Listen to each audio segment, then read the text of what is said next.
Ladies and gentlemen, welcome back to the Mixtape Show. It is time for the Artist of the Week interview, man. And this week's Artist of the Week is brought to you by the Mixtape Show, man. And checking in this week, man, this brother just dropped a new project with one of my favorite people in the world, man, the Dirty Sample. They got a really dope project together. He goes by the name of Kaboom, and we're going to talk about this album here in just a little bit. And first and foremost, man, welcome to the show. How you doing? And, welcome to the show, first of all, man. How you doing tonight? Yeah, thank you. I'm great. I'm really good. Just still back on the grind. Even though we just released something, there's no vacation for Uh-huh. an independent artist. Absolutely. Um, yeah, just kind of reeling a little bit. It's doing a lot better than we thought it was gonna do. We were just some people having fun making music. Uh-huh. Uh-huh. Just having fun with friends, So, and yeah, it's doing really well. So we're kind of just reeling from the fallout of that, and still grinding, still doing good. more art. There we go. And the name Kaboom Atomic, man. What's up with that? Why'd you come to that name? And just what's the meaning behind that as far as an artist? Why'd you choose that to be your artist name? Well, at the same time I started rapping, I was also like an actor, and it was one of those things I was kind of obsessed with. Um, like automatopoeia Mm-hmm. sounds and stuff like that. Mm-hmm. Um, I just like the comic book sort of step out of reality ideology around it. I like the way that the letters looked. I was younger. I was 13 years old, Mm-hmm. but because of those two things kind of coming to a head, I just I was playing a lot of young terrorists and stuff like that. And Mm-hmm. so Kaboom Atomic just kind of came out of it's Mm-hmm. like, you know, Yeah. I'm the guy with the nuclear war codes or something. I don't know. No, I It's like just a it. kid. Yeah. Just a kid. Once I got older, it was just too late. Yeah, no, I like it. I like it. It's like you said, it's dope, man. Because it's definitely something you can use in the music thing and the rap thing, especially being a lyricist, right? Because the first thing I said when I heard Kaboom, I was just thinking of Method Man. Saying Kaboom, guess who stepped in? You know what I'm saying, that kind of thing. So it's kind of like it gets your attention automatically. Because I'm like, if somebody naming themselves this, let's see what the music is like. And this 2 Cents project, man, it's a dope project, man. I love it. I love the feel of it. I love the energy of it. It definitely has that. You guys set it off with the first part of the project, and I said it does feel like grumpy old men. You know what I'm saying?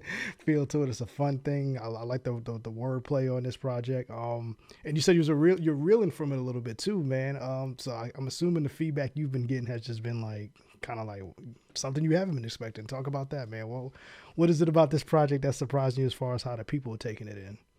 Yeah, obviously with analytics, you have like a bunch of strangers, but Mm-hmm. even projects that I've done with my past, even another album with Dirty Sample and all sorts of different things.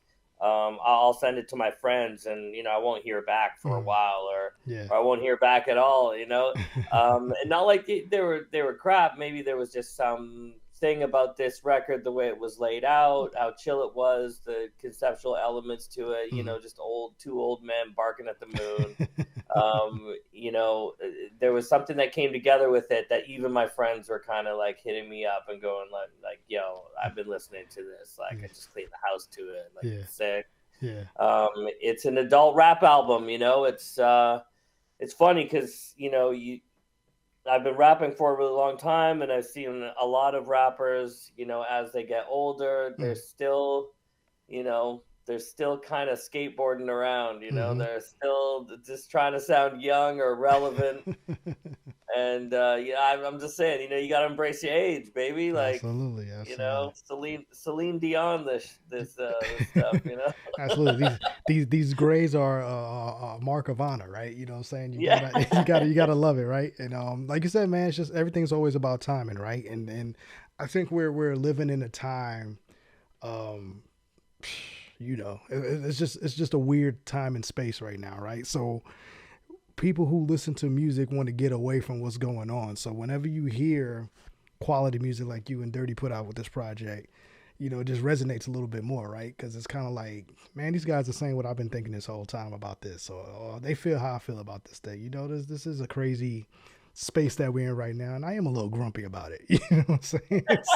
So Yeah, when I hear this kind of music, it kind of resonates a little bit because right now, in certain spaces in life, it's you really don't want to party, man. You just kind of want to vent and you kind of want to get some things off your chest. And, I think that maybe you guys just kind of struck that nerve to that core audience that's kind of like feeling like that too, man. You know what I'm saying? Everybody's going through some shit, man. And we just want to talk about it and get it off our chest. So everything's always yeah, about timing.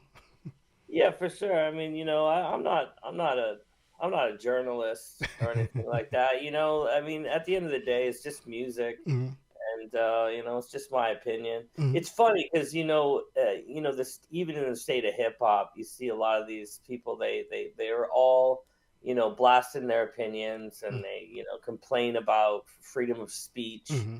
even though it was never threatened. Mm-hmm. And you look at that and you're just like, okay, well, you know, it's you're fine. You're allowed to be angry at it.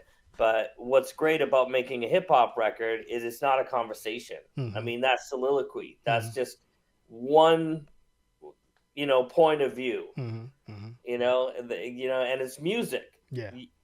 I I don't know. I'm having a lot of fun with it, and I haven't really gotten any haters yet. I Mm-hmm. guess maybe they're just quiet because the project's good, but yeah, I mean, there were obviously things on my mind, but I've always been that kind of rapper. Yeah.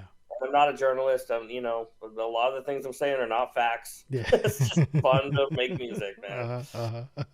Um, I mean, it's you know, as a hip hop artist, the one of the foundations of it was kind of being that street reporter and reporting what's going on around you, right? So, Yeah, um, I think it's cool. It's cool to do that. I still love the edutainment of it sometimes. You know what I'm saying?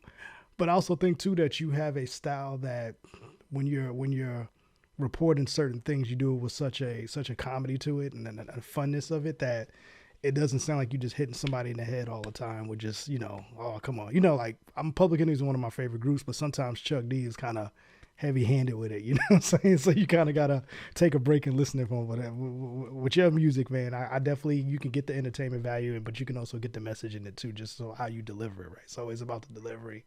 It's always about the tone. So I definitely appreciate that. yeah. When we Um, started making this record in the pandemic, and I guess a lot of us were really angry. I had a mm, lot of extroverted energy at that time too, and mm, I just I was quite frankly embarrassed to mm, just be a privileged person in the Western world mm, at mm, that point. And regardless of the words that I was saying at the time, we came up with the name 2 Cents mm, afterwards mm. because after listening to these songs, I'm just like, man, we're just like grumpy old man barking at the moon. Like, who cares? Who cares about this? So we might as well lean in and just be like, all right, we're those two grumps. It's like the two old men and the Muppets Yeah, in, sitting on in the the balcony, right?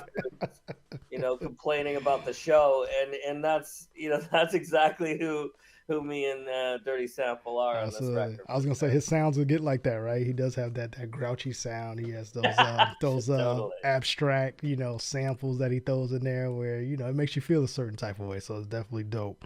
And you mentioned earlier too, man. Before this, like you say, we still as an indie artist, you're still grinding. We're kind of recovering from the last situation. Prior to this project, man, how long? What was the break time between this release and your last release? Oh yeah, I mean, I'm constantly working on music. I've been working on this record. That record probably took about 5 years, but Mm-hmm. a lot of the writing was done, within the year. We Mm-hmm. just had to, refine and refine and make sure that we kind of got the right vibes. And then we did a couple more tracks near the end. Like I went to Calgary and I was like, I kind of want to be in person Mm-hmm. and just like, let's talk about the record. And we started making some more tracks and it really kind of came together. Um, Before that, I did have like a couple of singles and stuff like that. I never stopped rapping, just Mm-hmm. kind of released singles, no actual projects. Mm-hmm. Mm-hmm. Um, and the record that I did before that was with Dirty Sample as well. Okay. So All right. um, And I mean, I have lots of different projects on the go. I've got another project called Definitely Not Aliens, and we released a couple singles under that. It's more of like a singing record, a little bit more electronic. Mm-hmm. Um, you know, and my producer for that is just an absolute genius. I don't know if he wants me to say his name because Definitely Not Aliens is supposed to be, not aliens. So. Okay. All right. All right. Uh, but that's great. I'm still always working on music, but there was just a path for this one, and honestly, like, you know, Thomas at Han Solo, he just wanted to put it out, and he does it right. He does it right with like the underground sort of indie Mm-hmm. hip hop, and he's kind of got this funnel that's been working for some people. I don't even know how this grumpy guy is going to feel when he asks me to go on tour. I don't know if I'm going to do any of that, but I don't know. Can't stop writing. Can't Abs- stop writing. Got to keep going. Absolutely. That's Absolutely. my favorite part. So what is it about that, man? What is it that makes you keep going? What is it about this that keeps you motivated and stuff? Because like you said, we all kind of hit a wall every once in a while. Some of us don't, you know what I'm saying? But what is that after you get done with a project and you let it breathe a little bit, you're like, you know what? I got some more to say. Let me do that. What keeps you going? What keeps you Man, motivated? if someone compliments me and I believe them, I might stop. I don't know. I need someone to grab me by the shoulders and be like, "You are clever," or something. I don't know. Honestly, the outside validation. Even though it's a disease, I Mm-hmm. mean, I totally need it. Mm-hmm. And then when it comes down to it, I mean, it would be great if I didn't have to do so many things Mm-hmm. to survive in late stage capitalism. Mm-hmm. If there was just some way to kind of just monetize, wake up. I will wake up every single morning and I will write 3 or 4 songs if that was all I had to do. I Yeah. promise you. Yeah. Like, Yeah. support me and I will do it. Yeah. Yeah. That's the magic thing, right? Is as a producer, I get it, man. It's like you already have your 10,000 hours in. You know what I'm saying? You honing your craft, and you put in all of this work. You put all this promo into it. You build, and then when it releases, this day and era, it's kind of like people don't value the art like they should, right? So it's kind of like, how do you do that? How do we get people to value the music now? How do we get people to stay away from the streams? Maybe purchase the project first and then go stream it. So I definitely get that, man. Yeah, But it's the creative process too. yeah, Like you love the there's ways. creation of it. You love building from scratch and seeing the fruits of your labor too. So it's kind of like a double-edged sword when it comes to this thing, man. It's a crazy habit. Yeah, I think also though, there's people out there that your love and just listening to it is enough. It Mm-hmm. really is. Mm-hmm. Like, I mean, brand is the currency now. I Mm-hmm. mean, regardless of like purchasing music, I mean that's great. Mm-hmm. Audiophiles are going to be able to get this on compact disc Mm-hmm. and cassette. Mm-hmm. Um, and I think that that's a great plus, but Mm-hmm. that's not for everybody. Mm-hmm. Stream it, tell your friends, I hope my friends talk amongst each other about me. Mm-hmm. Mm-hmm. But more, it's like the love is the currency. It's just pay attention, Yeah. like listen to my things. I mean, we're trying to put hours and hours and hours into these songs so that somebody listens to it for 3 minutes. Mm-hmm. Mm-hmm. And if they do that, I mean, that's amazing. That's Mm-hmm. great. And yeah, I like that relationship more than I like the barter system that we're Mm-hmm. in late stage capitalism. So, Mm-hmm. I mean, regardless, like, yeah, if I have a show, come out to it. Mm-hmm. Mm-hmm. Absolutely, absolutely. So There's how always ways. There's always ways always to ways, man. monetize. So talk about that, man. What's the plan so far with this project? You are you guys kind of setting that up, or you kind of brainstorming as far as how to kind of roll this thing out and keep it going? Yeah, I mean, it's awareness for sure. I mean, I have such a viable brand. It really is all just about all of the things that I do in combining. I Mm-hmm. mean, all I'm really looking for is validity in all the different arts that I do. Mm-hmm. Like, I just finished the first draft of a book. Well, it just got edited. I'm working on the second draft right now Mm-hmm. of a book. It's a sci-fi fantasy novel. That's just something that who does that? Mm-hmm. And so Mm-hmm. I want to finish that. I want to put it out. And all of these little things are just like notches that I want to like prove to myself that I can do. Mhm. Rap was something that I wanted to prove to myself that I could do, and just live in italics, because at the end of the day, like, video games are very, very good right now, but Mhm. I've got work to do. Yeah. So like I got to work on the things that, keep myself accountable. That's really what it's all about, just keeping myself accountable. Yeah. I don't know sometimes I get money for these things, but I don't know if that's really the goal, when the real goal is just to do it enough, that it allows you to survive. Absolutely, absolutely. Hey, unless those video games call you to license that music, right? Then we can talk video games all day, right? Exactly. Absolutely, man. Exactly. Absolutely, man. I know you said you worked with Dirty before, man. What's your experience with working with him, man? Because I've had a couple of artists on the show that worked with him, and I love hearing just how they experience working with the brother, because he's a cool guy, man. And I like I said, he's one of my favorite producers to listen to. So what's your experience with working with him? Yeah, I mean, he has his own plans for me. Mm-hmm. I'm a pretty picky rapper. Like, there has to be a certain style. There's a Mm-hmm. certain type of beat that I'm gonna like. But sometimes he'll just make something, and he has so many rappers that rap from him. He'll be like, "Oh, this is like a Boomer. I want to see what Boomer does with this." Mm. And when he shows it to me, he's absolutely right. I'm like, and he's one of those producers that as soon as I hear something, I can just close my eyes and I know exactly what it is, Absolutely. and I know what he wants, and you know, Yeah. It, I have a lot of fun with his stuff because it kind of makes it easy. It's mm-hmm. like when he produces something. The drums are always on point. His style is so weird. He chops up such great samples, Mm-hmm. but he knows me. He knows me, and he knows what kind of stuff I can kind of bring to the game. So Yeah. Yeah. I've always been a big fan of the producer MC combo. I'm not. As a producer, for me personally, I don't chase placements, and I don't like just being on somebody's album just to be on somebody's album. I love building like a catalog with them, just because like I feel like you have ideas, I have ideas. Let's put them in the middle somewhere, and then let's put a project out. And I just love those albums because all those albums always seem to be in sync with each other, and it's just like from start to end, and it just such a great cohesive situation, man. I'm glad that now people are starting to realize you don't need 14 producers on a project to make a good project. Like, it's okay just to have that one producer, and you guys, even if you just got to start with an EP, build out an EP first and keep going from there, and just build that relationship and chemistry, because it just builds like a great sound together. So I'm yeah, definitely a fan of that, man. When you have you always been like that in your career, or did you kind of, as we all start off kind of just figuring it out? So when did you kind of figure out, like, okay, this is how I'm going to work now, this is my new workflow, I got to stick to this because this is there's what works for people me? that, I mean, when we were growing up, not everybody had a Nintendo, so you went Mm-hmm. over to someone's house when they had Nintendo, Mm-hmm. and you played Nintendo. I mean, sometimes the producer is going to have a certain vibe to it. I've had certain producers where I'm just like, yo, it should be like this, like maybe, do a little bit of this. And then Mm-hmm. they're just like, yo, man, stay in your lane. And then I just don't work with them. Yeah.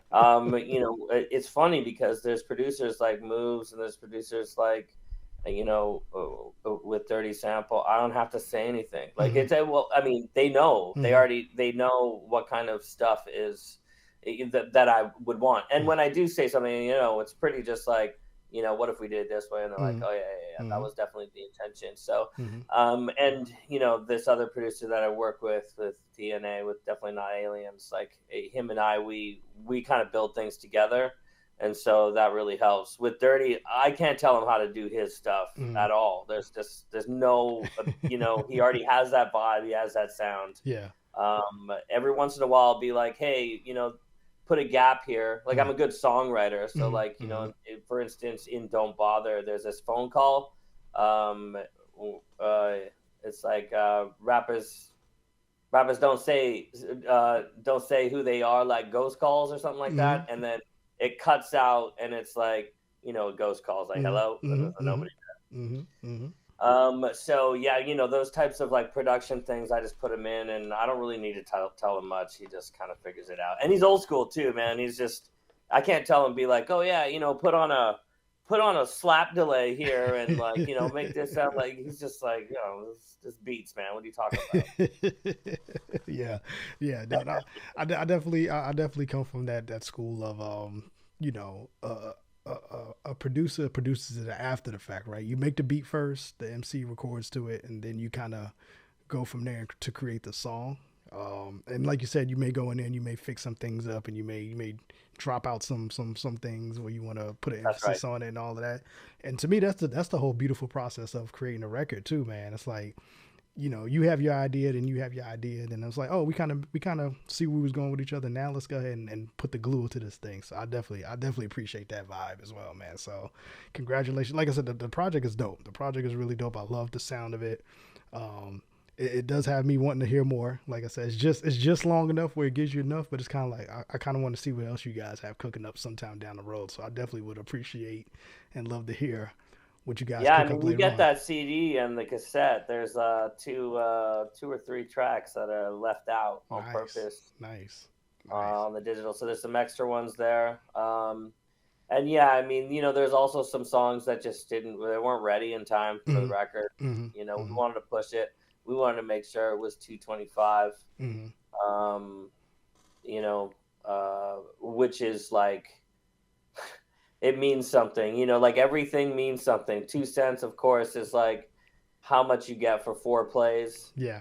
225 is the split on $10, which is like $10 for a CD. Mm-hmm. It's like a split 4 ways.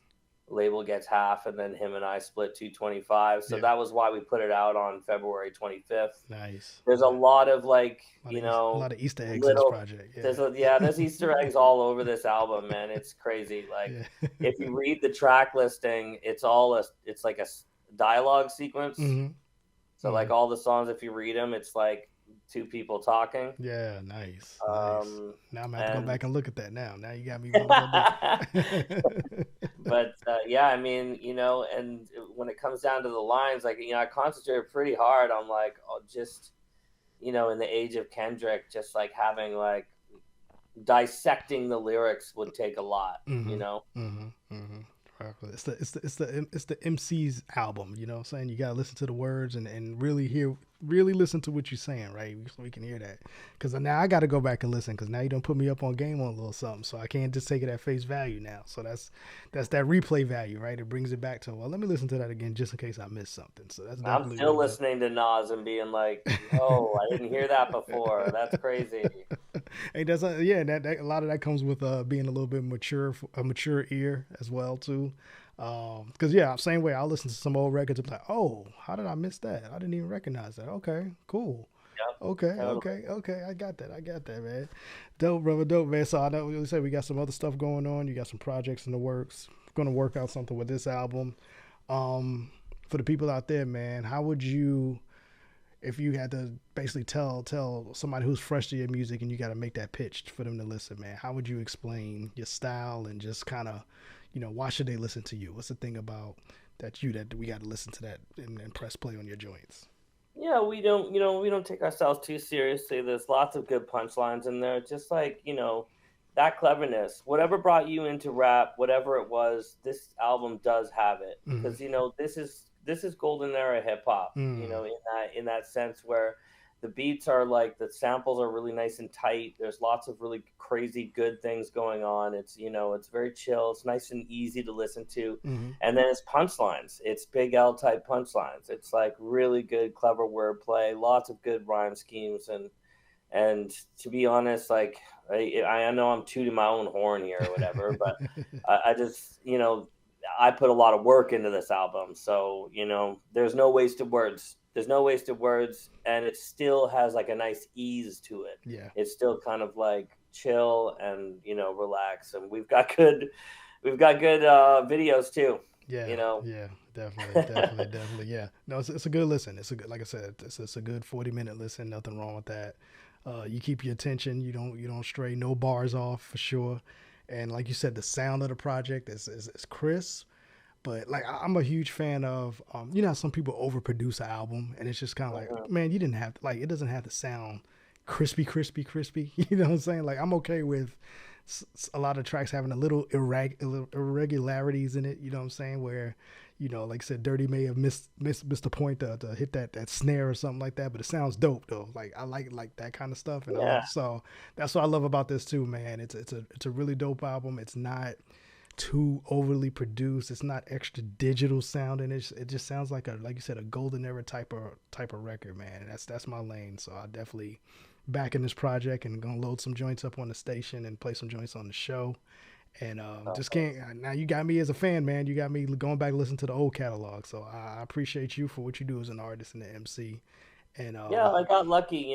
There's some of those songs are on Letterkenny and stuff like that. So the Hockey Boys in that show, like they listen to my music. It's mhm, just another little Easter egg for my friend Jared, who actually makes that show. mhm, He always spreads the love and definitely puts a lot of Canadians mhm, music mhm. into his shows. So Absolutely, man. Well, I think, man, as a hip hop head, man, I appreciate the project. You know what I'm saying? And and as an ally here in hip hop, brother, you definitely got a home here on the mixtape show. You know what I'm saying? We like to call you, since you're official now.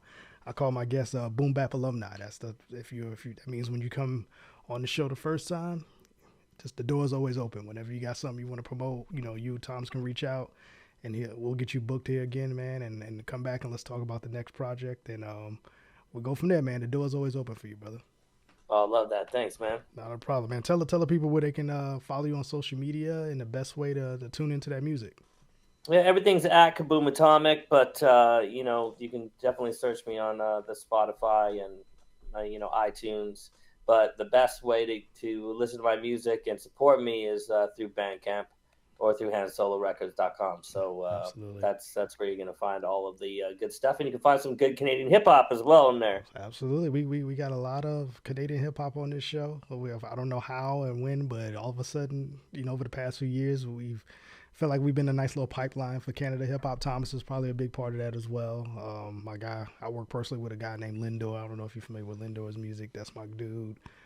Yeah, And I love what you guys are doing up there, man. It's really dope to see.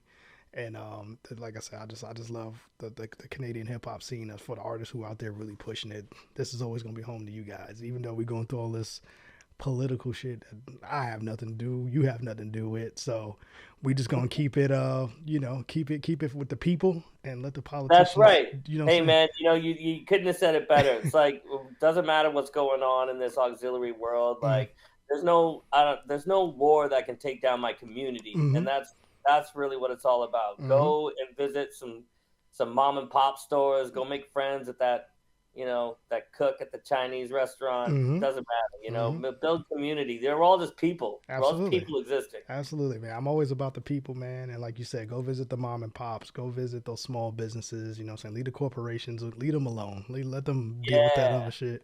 And let's be people again, man. That's what I hate about all of this is like we forgetting the people. And like I said, I'm not a political person, but it's definitely a lot of political bullshit that's taken away from the people and the beauty of people in general. So that's right. we brothers in hip hop, man, and we gonna use the culture to push the right word. You know what I mean? That's right, man. This is the only village I like. Absolutely, man. Well, thanks again for coming on, brother. Like I said, man, you definitely come back anytime you want. Just let myself know, Thomas. I'll follow you on social media if I haven't already. And this is always home, man. Go get that project. Go support the project. You know how we do here. Go buy the project. Go stream. Then stream it afterwards. Like go stream it down the road, but purchase the project first. Then go stream it as many times as you want, because now you own the music and you can just stream it whenever you feel like it. All right? Because if they That's cut your right. phone off, you still got a copy of the project. You know what I'm saying? That's the main thing right there. So, Kaboom, man, we appreciate you coming on, brother. And thanks again for doing this with us, man. I know, like I said, we had to rearrange some things for tonight, so I appreciate you for that. And this All is good. home. This is home for you, man. And we'll take care of you from now on, brother. Whenever we're gonna play your records, man, they're gonna be tired of hearing your voice by the time it's all said and done. Hope not. Hope not. Hope all not. right, But yeah, thanks uh, for the love, all man. That's right, great. man. All right, we'll be right back.